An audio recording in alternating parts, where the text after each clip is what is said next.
The Golden Boy, Real Guide to Treasures. Ang ating episode ngayon mga katiyats ay tungkol sa meaning ng mga bute, mga old battles na nabilong sa World War II na naibaon underground. Ano nga ba ang mga kahulugan nito? Bago natin yan tatalakayin, sa mga bago pa lamang sa channel, huwag kalimutan i-subscribe ang channel na ito para palagi kayong updated. At sa aking mga avid followers, ako'y mag-shoutout muna.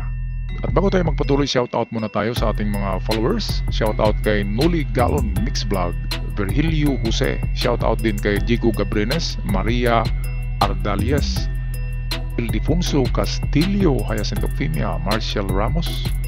Also shoutout kay Raul Trangia, Peps Gilmar, Michael Ameth, Raul Filisilda, Maridel De Castro, LGB Miso, Reynaldo Saratubias, Dindo Abing Arcadio Angkon, Noel James Gahom, and lastly shout out kay Robert Cabonilas, Team Turifil, Pango Sylvester at kay Nigurti Hunter, at sa mga hindi nabanggit na pangalan, shout out sa inyo lahat.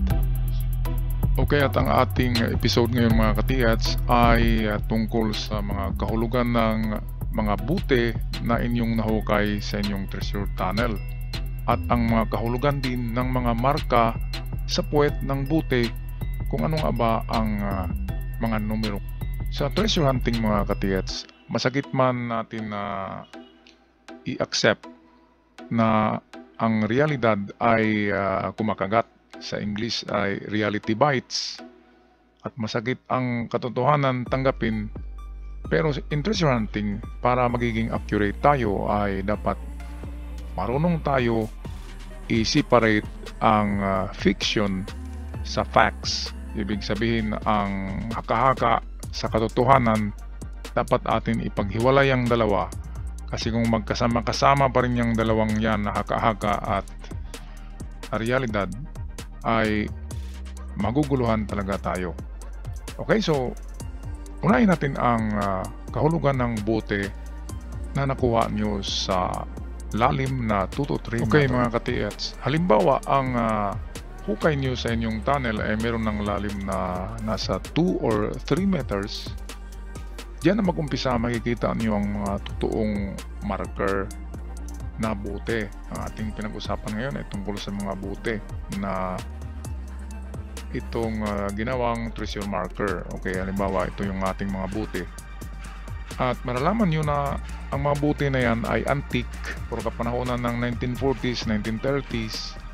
Dahil ang mga kulay niyan karamihan ay orange, brown, green. Meron ding medyo transparent na kulay puti, pero medyo greenish, may pagka-green pa rin. At malalaman mo yan dahil sa mga puwitan yan ay ang marka niyan ay hindi nyo alam ng mga kumpanya. Mga kumpanya noon na nag-produce ng mga antique bottles ay ang Duraglass Company from England. Okay, meron ding sariling brewery ang Hapon, at malalaman nyo na Japanese bottle kasi kanji marker ang nakalagay sa puwitan nito. At mamaya ay atin i-break down ang mythology about numbers sa bute. Sa puwet daw ay merong number daw na nagtuturo ng sikreto ng treasures. Yan ang ating mamaya i-separate na fiction from the facts. Dito muna tayo. Ito ang totoong kagamitan ng bute sa treasure hunting, at hindi yung mga numero na nasa puwitan nito. Okay, kasi ang mga bute na yan dinala dito noong World War II, 1940s, ay ginawa na yan, gawa na yan siya. Hindi pa alam ng nag-manufacture na gawing treasure marker ang mga botelya na yan. Kaya hindi nila nilagay ang mga codes diyan sa puwitan ng bute. Mamaya atin ipapaliwanag kung ano yung mga numero na nandyan sa puwitan ng bute. Pero ito ang totoo niyan. Ang mga bute ay ginagamit din ito na markers for treasures ng mga Hapon. Okay, kadalasan diyan ay magtaka kayo, bakit merong San Miguel Corporation na bute na kapanahonan ng 1940s. Totoo yan. Meron kaming nahukay na San Miguel Bear, ni-research ko yan.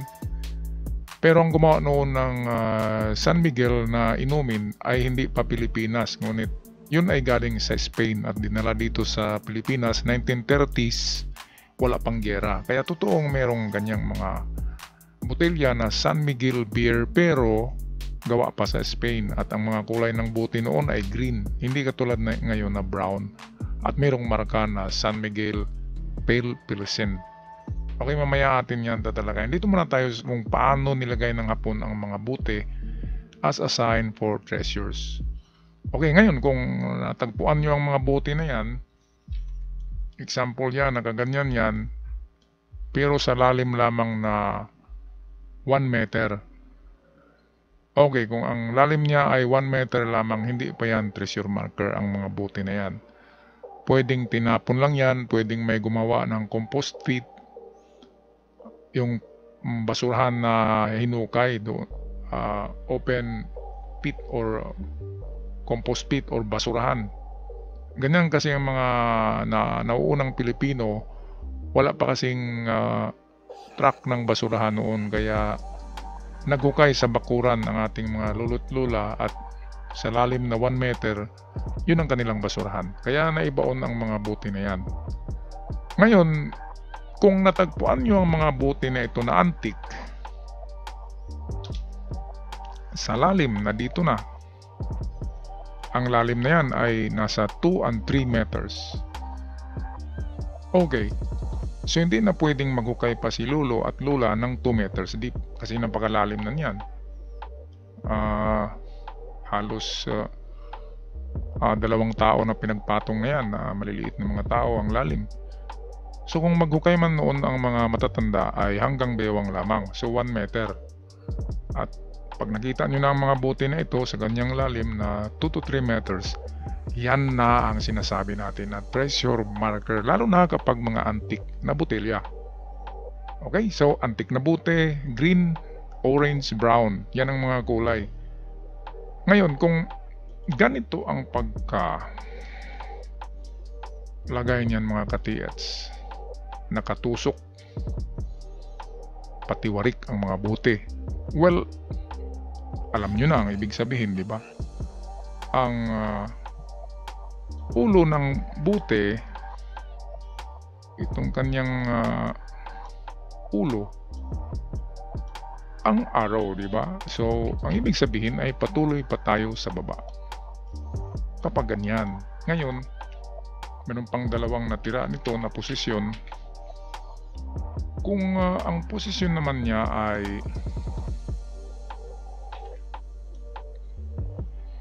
nakaganyan, so alam na natin yan. Mga katiats, ganun din. Kung saan nakaharap yung ulo, ayan, so dyan. So kung 3 buti yan na nakahilira, pwedeng 3 meters ang layo. Merong kahulugan din kasi ang dami ng buti. At minsan lang naglagay ang Hapon ng isang buti sa kanilang tunnel. Medyo marami-rami, 4, 3. At kung mga basag na buti lang naman yan, mga katiets, hindi yan nagsasabi ng direksyon, kundi sign lang siya na mayroong ibinaon. Kaya kung makakita kayo ng mga basag na buti, okay din yan.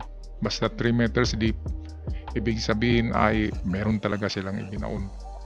Pero ang maganda rito kapag ganito, kapag kumpleto pang buti, yan ay pointer for treasures. Okay, kung atin naman baligtarin pag ganyan, so ganun din, katiats. Dito naman sa kanan ang ating direksyon. Ngayon meron pang isang trick ito na ginawa ang mga Hapon sa buti. Ito ang pinakamahirap kasi hindi siya horizontal, hindi rin vertical. Siya ay ganyan. Naka-slant siya. Okay, ngayon yan ang problema natin kasi hindi natin alam ang degrees. Kaya kung maghukay tayo ng buti, tingnan natin ng mabuti ang kanyang posisyon sa ilalim ng lupa. Kung 30 degrees ba siya o 60 degrees. So ganun din. Sundan lang ang inclination, ang angle ng buti. Sundan lang. At kung 3 buti, ganun din, 3 meters tayo mag-slanting tunnel. At kung baliktarin naman natin yan, halimbawa ay ganito, baliktad naman ang kanyang pag-slant. So ibig sabihin ay puntang kaliwa naman tayo. Okay, so yan ang mga kahulugan ng buti mga katiyats. Kapag basag at natagpuan natin sa 3 meters deep, good sign pa rin yan. Pero kapag mga basag na buti na nasa 1 meter lamang, hindi pa yan treasure marker. Okay, so atin na ihiwalay ang fiction at saka katotohanan. So, separate the fiction from the facts. Okay, so ngayon atin na tingnan ano nga bang kahulugan ng mga numero sa buti sa puwitan nito. Sandali lang. Okay, so bago natin titingnan ng maigi in close-up ang mga puwitan ng mga antique battle na ginagamit na treasure markers sa giyera, 1940s or even 1930s ay nandito na yung mga buti na yan. Okay, so ito yan mga katiyats. In most cases, 1 or 2 digit numbers are actually mold numbers that indicate the specific battle mold for section in automatic battle machine. Ang mga brewery kasi yung gumagawa ng battle or mga bottling company ay may iba't ibang version sila ng molds. Example, San Miguel Beer Pilsen, hindi isang mold or hindi isang hulmahan lang ang ginamit sa Pilsen. Marami siyang version. May iba't ibang diferensya siya sa mga circumference or diametro ng botelya. Kaya nilagyan nila ito ng numero sa puwitan. Example, number 7, number 2. Para kung sila gagawa muli ng stock na ipapalabas nila, ay malalaman nila na yun pa rin na batch ng sizes ng bottle ang lumabas. Kaya yung number sa puwitan 2 or 7 or 3 or 5 ay mold number yan. Hulmahan, numero ng hulmahan. Nandito yan sa baba. Okay. Ito yan mga katiyats. Dito, ating basahin yan. What are the numbers on the bottom of old glasses make that old glass bottles? Ano ba yung mga numero na yan? Numbers often serve as some type of mold identification indicating a particular mold used by a glass factory. If a number of identical molds were produced for making a certain types of bottle, they could often be serially numbered such as 1 to 12. Ayan. Ang mga numero karamihan na makikita natin sa puwitan ng botelya ay 1 hanggang 12 or meron pa yan hanggang 20 or 30. Depende kung ilang mold ang kanilang ginawa sa kumpanya, kung ilang hulmahan ng bote mga katiyat. So yan ang totoo. Ang numero sa puwitan ng botelya ay hindi yan nagsasabi kung saan ang treasure. Yan ay ginawa ng kumpanya para alam nila kung anong numero ng mold ang kanilang gagamitin muli para magulma or mag-produce ng ganun pa rin na batch na mga bote. Okay, itong ipapakita ko sa inyo mga katiyats, yan ay kamay ko yan. Yan ay aming totoong nahukay na mga bote. Sa kampo yan ng Hapon. Okay, ganyan. Wala siyang logo ng kumpanya. Pero meron siyang number 3 na marka or number 6 ba ito. So yan ay mold number. Ito pa rin. Kamay ko pa rin yan. Nagtaka ako bakit may Coca-Cola bottle sa kampo ng Hapon. Akala ko ba ang Coca-Cola ay 1986 na produce yan. Hindi pala. Ang Coca-Cola bottling ay nag-produce na sila noong 1930s. Ayan. At malalaman mo na antique bottle, ganyan, emboss ang kanilang mga marka at hindi yung pintura. Ayan, nakalagay Coca-Cola. Okay, bottled yan in the Philippines. Dito yan ginawa pero 1930s pa. Wala pang giyera. At very antique na ito mga katiyats. Akin yan si Nerds. Pwede nang maibinta yan ng 2,000 pesos. Medyo kulay green ang Coca-Cola bottle na antique. Itong dito, Duraglass ito. Mga Duraglass yan. Ayan, so kamay ko yan mga katiyats. So merong 6 na bote kami dyan. Ito pa. Ito ang San Miguel Brewery. Ang laman nito ay beer. Pero nakita nyo, antique bottle yan ng San Miguel. Straight pa yung botelya at slim. Slim pa ang design. At karamihan na nakikita nyo ay ganyan yan na marka. Ibig sabihin ay San Miguel. Yung S ay San, yung M ay ganyan yan. Maraming nag-send sa akin ng ganitong logo. Ayan, SM yan, meaning San Miguel Bottling or San Miguel Brewery. Antique din yan. Nag-umpisa ang San Miguel sa Spain 1890s. Kaya antique talaga na botelya yan. Magtaka tayo, San Miguel Beer, ang tagal na pala yan. Ito, nakita nito mga katiyats, merong number 3, Duraglass ito. Napakamahal ng Duraglass bottle ngayon. Collectible yan sa Amerika. Kaya ang marka niyan ay number 3, merong 21. Ayan ang batch number at mold number. Itong 21 ang batch. Ka-21 na pinalabas nila yan. Ang number 3 ay ang hulmahan. Ang Duraglass bottle ay binibili yan sa internet. Kaya kung makakuha kayo ng may marka na Duraglass, kulay brown yan, itago nyo lang kasi pwede nyong ibenta yan sa eBay, i-post nyo lang o kahit sa Facebook. Merong bibili niyan 1,000 pesos. Kaagad. Okay, ito yung antique na San Miguel. Ayan, nakikita nyo na. Antique ito mga ka-TH. Walang ganyan na klaseng bote ngayon na lumalabas na emboss. Ibig nang sabihin ng emboss, ito. Hindi siya pinintura. Hindi prinenta, kundi emboss talaga siya.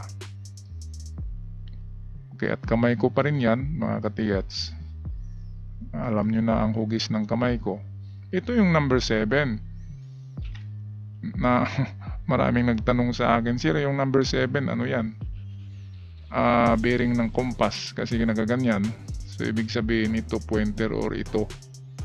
So pwedeng south or east. Hindi ganyan. Yan ay fiction. Mga ka-TH, sinabi ko na kanina, ang totoong kahulugan ng bote sa treasure hunting ay ang kanyang posisyon, hindi itong numero dito. Yan ay numero ng hulmahan, ito ang batch number. Yan ang number ng batch na pinalabas. Ika-52 na batch ito na kanilang produced in volumes. Produce nila yan 1,000 of bottles. At number 7. Kaya marami tayong nakitang number 7 sa puwita ng bote. Yan kasi ay pampitong molde nila. Ibig sabihin nasira yung unang molde kaya gumawa sila ng bago. At imamarka pa rin nila yan sa puwitan para malaman kung anong molde ang ginagamit. Okay, panghuli, ito yung Duraglass. Nakikita nyo yan mga katits. Close up natin yan. Okay. Kamay ko pa rin yan. Ayan, Duraglass yan ang spelling. From brewery from England. Mahal yan na bote. Antique yan mga katiyats. Kapag may nakita kayo ng ganyan, itago nyo lang kasi 1,000 pesos na yan. Hanggang 1,005 ang bilihan ngayon sa internet. Ngayon kung yung mga kasamahan nyo sa paghukay ay ibinta sa iyo ng 500, okay, bilhin mo na lang o kaya tawaran mo 200, pwede na. At ipunin mo at pag marami na yan, aabot ng 10, ay pera na rin yan mga katigats. Okay, so yan ang ating breakdown kung ano ba ang kahulugan talaga ng mga antique na botelya na nahukay nyo underground sa pagte-treasure hunt. Ako'y magpaalam na, may the fortune be with you all and don't stop chasing for that golden dreams. Ciao for now.